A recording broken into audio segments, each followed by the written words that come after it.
So today is day 34 on the CDT. It is a rest day in Chama. It's Tuesday, the 31st of May, and I made a decision today to take a second rest day, so that'll be tomorrow, the 1st of June. So I'll hike into Colorado on Thursday the 2nd, and then start the Colorado section of the trail. I took today to soak my feet, which I've been needing to do since they got destroyed in Grants, or the walk into Grants. So I soaked my feet, was able to cut off a bunch of dead skin. I found some open wounds underneath some calluses, and that was causing some foot pain. So what will happen is if you get, let's say, a blister and then some of the skin like reattaches instead of separating, you get a sore underneath that skin that reattaches, and the skin that reattaches will appear to be a callus, and so it'll look like, hey, I have some thick skin or a callus or whatever it is, but really you have a wound underneath dead skin. And you can tell that because as you're hiking, and especially when you're walking 20 something miles a day, it feels like a tightness in your foot. So it could be like your second foot, or second toe, excuse me, may feel tight when you try to extend it when you walk. And that tightness is basically, hey, you have a callus that's holding things closer together than what they should be held together. And then the pain underneath is the open wound. So I got to take care of that today and eat some town food. I got to say goodbye to Mouse and Dee because they headed out today. Marty's heading out tomorrow, and I got a chance to say goodbye to him. He was also letting his feet kind of chill today.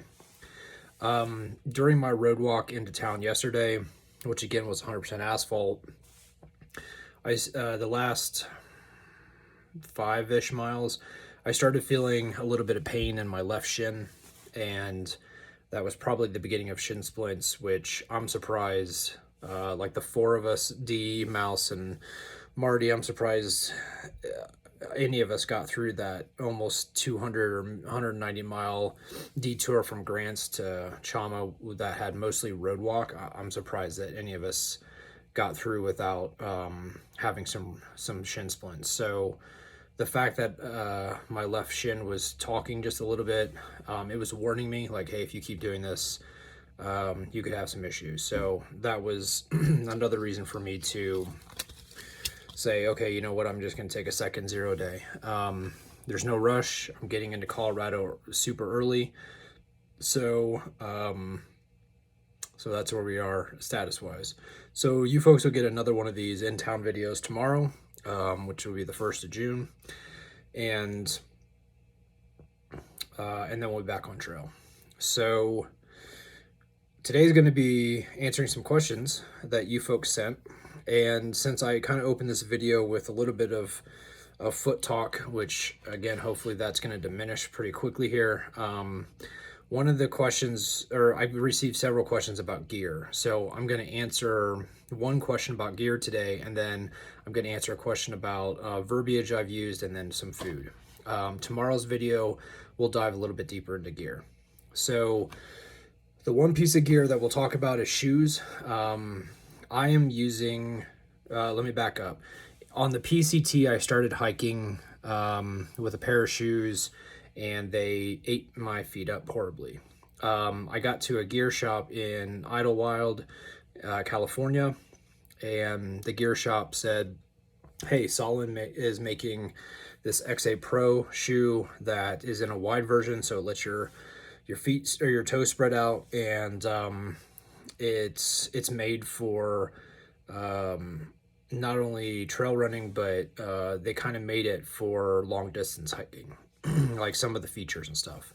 I used the XA Pro from Solomon in 2013, 14, 15, 16, 17, like for 5 years. not just the PCT through hike, but also hiking 14ers and doing other hikes in Colorado. And I love that shoe. It's bulletproof. It was a great shoe.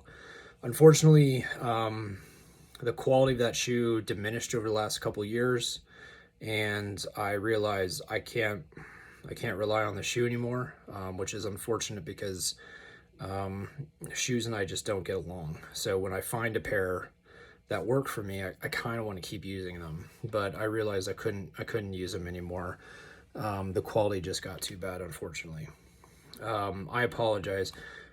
I'm gonna list some company names and their products. They are not sponsoring this video. I'm not getting paid for any of that stuff. I should have said that up front.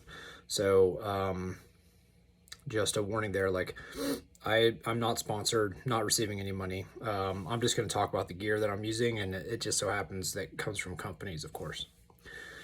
So since I couldn't use the Solomons, I looked for a shoe, and I found Ultras, ALTRA. They're being used by thru hikers, and there's a few versions of their trail runners that hikers are using. I think it's the Lone Peak, like 3 or 3.5 or 4 or something like that, got really, really high marks. And Ultra has come out with like the Lone Peak 5s and Lone Peak 6s. In fact, this year's version, I believe, is the Lone Peak 6. I'm using the Lone Peak 6, and the smaller shoes that I use from the border all the way to Grants, to Cuba, excuse me, worked great until I just outgrew the shoe. So what I did in Cuba is I sent myself half size larger. So I'm still using the Ultra Lone Peak 6s. They seem to be all right for me. They come in a wide version, so I definitely have the wide version. And then in order to stiffen up the insoles, I'm using Superfeet. And the Superfeet that I used on the PCT were the green Superfeet. Superfeet now comes out, they still have the green version, but they have, various other versions. So if you're going to use them, of course, figure out what works best for you, because each one of them is a little bit different.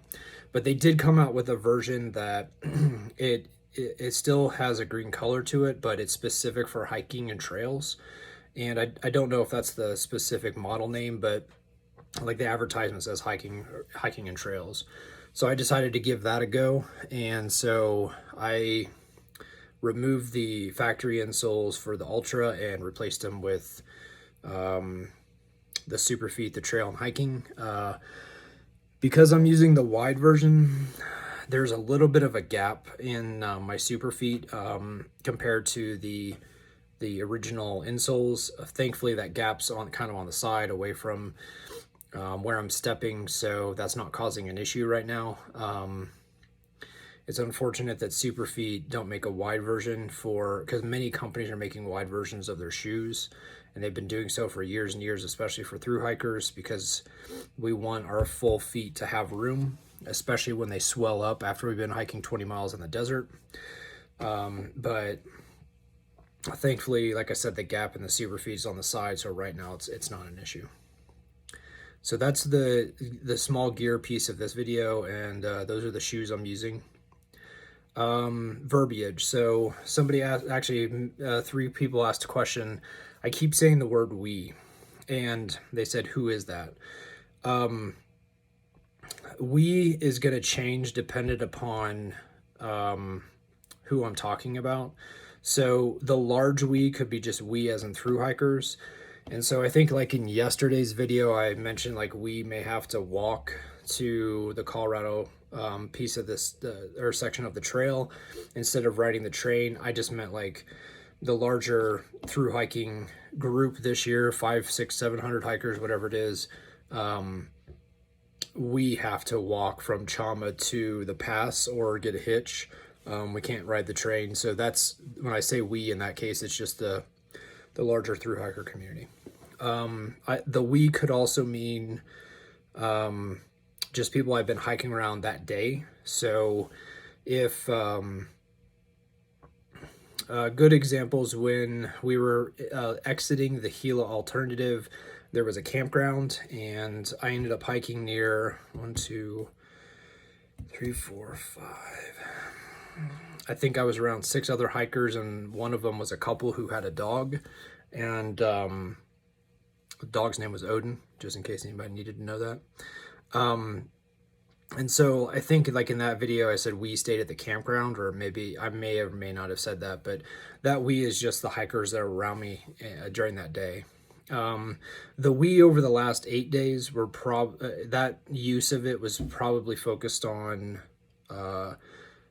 Marty, D, and Mouse, because the 4 of us were hiking together for that road walk for, you know, safety in numbers and just being able to rely on each other for bouncing planning and different thoughts off each other. So the we was very specific in these last few videos when it came to talking about the group of 3 people I was hiking with. So when I say we, it could be 3 different people, so it just depends on the context. I'm not hiking with a specific person.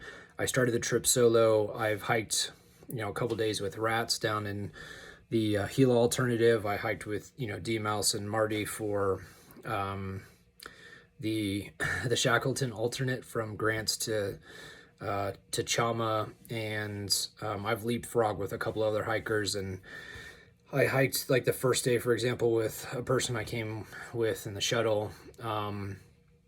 So, you know, I've hiked with people, but it's not one specific person that I've latched onto and I keep hiking with. Okay, so that's the verbiage, and then let's talk about food.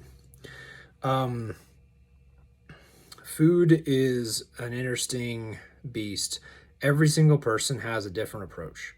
So what I'm about to say, again, I'm not sponsored by any of these companies, if I mention a company, but what I'm also about to say, it's not going to work for everyone. Every thru hiker has to figure out the method that works for them based on what their body needs, and then make adjustments to make sure they're maximizing what their food menu is. There are some people that can hike 4 or 5 days between town stops and they have very minimal food. Like, we're talking between, like, the bars and maybe some beef jerky and maybe some, like, quick serve noodle stuff that they pick up, maybe some, like, you know, potato packages or something in the store. They could be eating as low as, you know, 2,500 calories. And then once they get to town, they mow down. They have three or four square meals. Like, usually their first stop is the grocery store, and they get a pint of ice cream, plus many other things. And so those people are fortunate, because while they're hiking between towns, they can keep the pack light, and then once they get to town, they can eat and add calories back and add some weight back really quickly, and then they keep doing that throughout most of the trail. They do usually have to pick up extra food as they get later in the trail, but essentially, I'm envious of those people, because I'm not one of those people. What I found out on the Colorado Trail, my very first thru hike, was I lose weight very quickly. And it was the first 10 days on the Colorado Trail, I lost 25 pounds. And I couldn't afford to lose 25 pounds. Like, I think I weighed 175 and I got down to 150 within the first 10 days, which was not sustainable. So I realized in future hikes, like long distance hikes, I would need to increase the calories that I was taking in, which also meant that I had to increase my pack weight. So with some trial and error, I figured out pack weight to calories, because if I carry too much food, I'm just losing weight, and the calories that I'm taking in are not helping me, because they're just replenishing what I'm losing because my pack's so heavy. And a heavy pack, you know, puts more pressure on your knees, on your ankles, on your legs, on your feet, everything else. If I bring too much or too little food, then I start losing weight quickly. Both the PCT and the CDT, I purposely gained about 15 to 20 pounds before I stepped on those trails. So it's funny, like, there's a picture at my brother's wedding. where I'm about to step on trail and I have like chubby cheeks and I look overweight. And then, 10 days later or 15 days later, I take a picture of myself on the PCT and I've lost it. I have a thin face. Now, if you go back to like day 0 and day 1 on these video series for the CDT and compare it to this video, you're going to be able to see that I've lost weight. I can feel it, like, because I've had to start wearing a belt now with my shorts, and I've also had to just make adjustments of what I'm going to wear in Colorado and to my pack, like how I cinch my pack up, because my pack's fitting much better than it did at the border. But if I carry too little food, I lose weight way too quickly. So the buffer weight that I put on at the beginning of the trail is to allow me to figure out two things. One is for whatever the hike is, the number of calories versus weight, and try to get that balance quickly. And then the second thing that the buffer weight gives me is it gives time for the hiker hunger to kick in, where you're starting to eat more and more calories, because that does take a few weeks.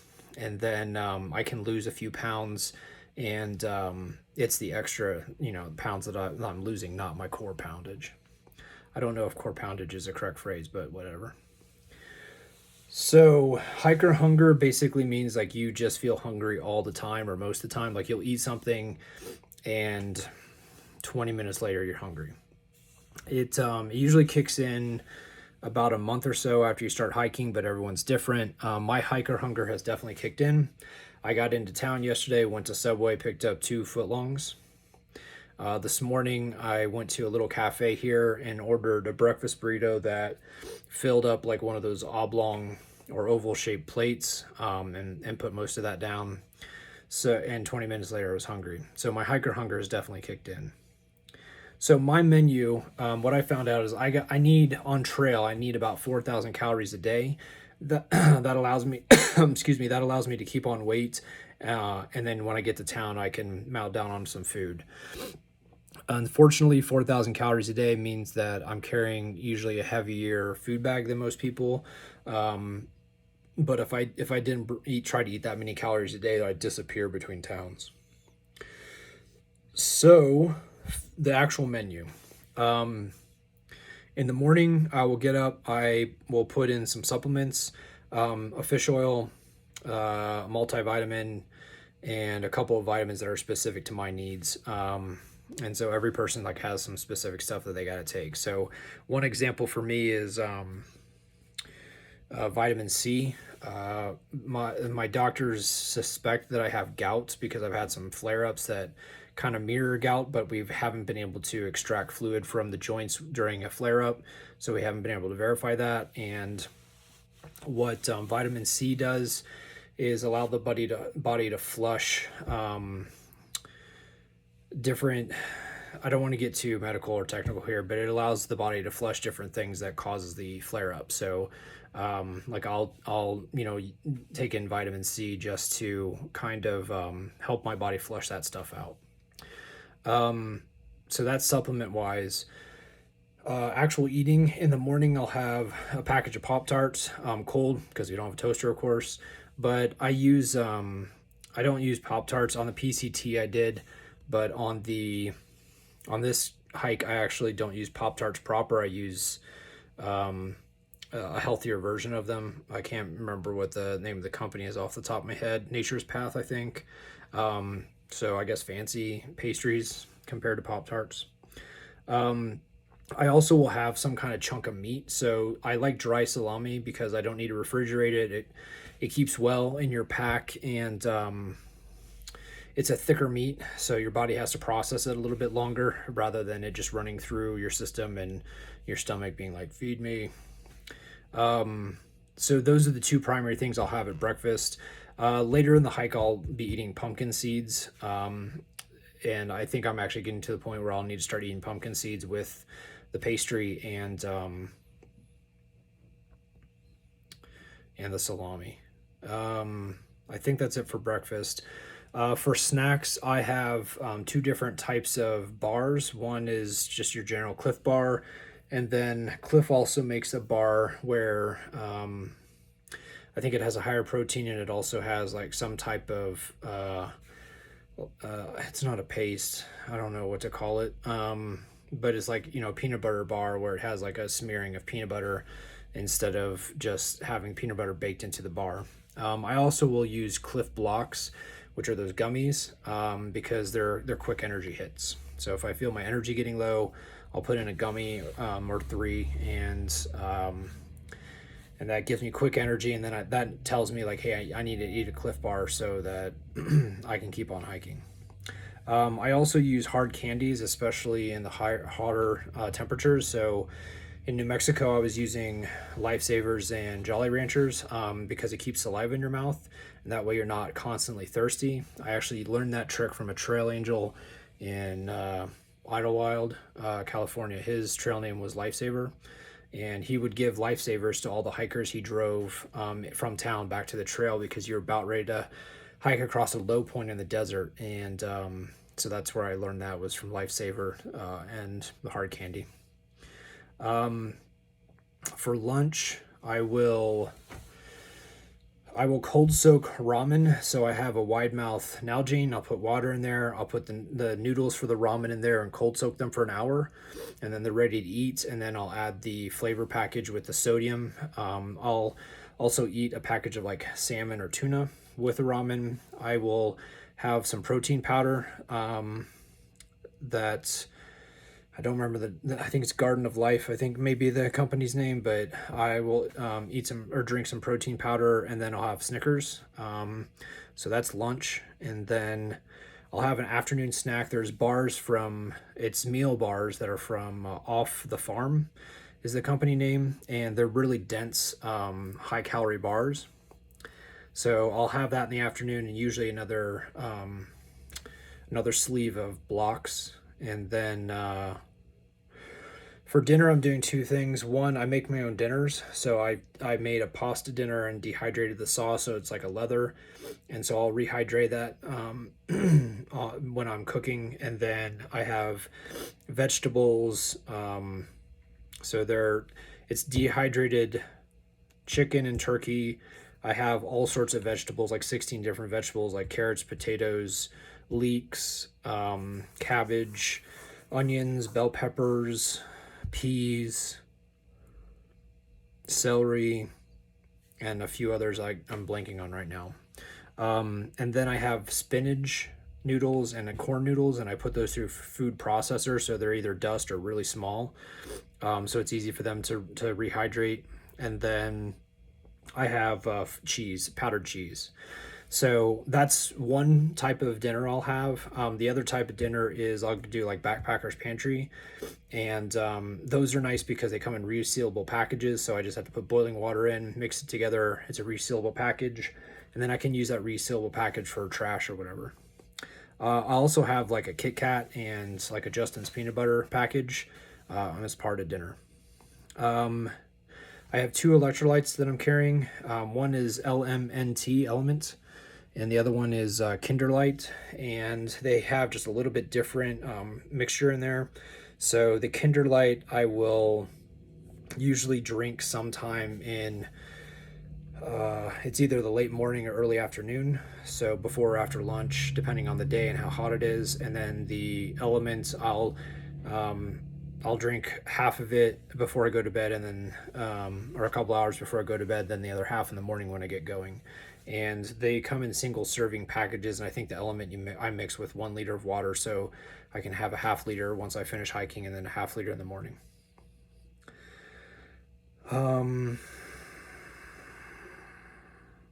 I think that's all the food.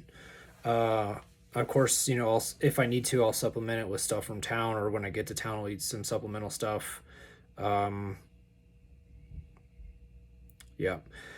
If I forgot something, sorry. Okay, so one last thing about food. When you step on a long distance trail, the ratio of food that you need changes.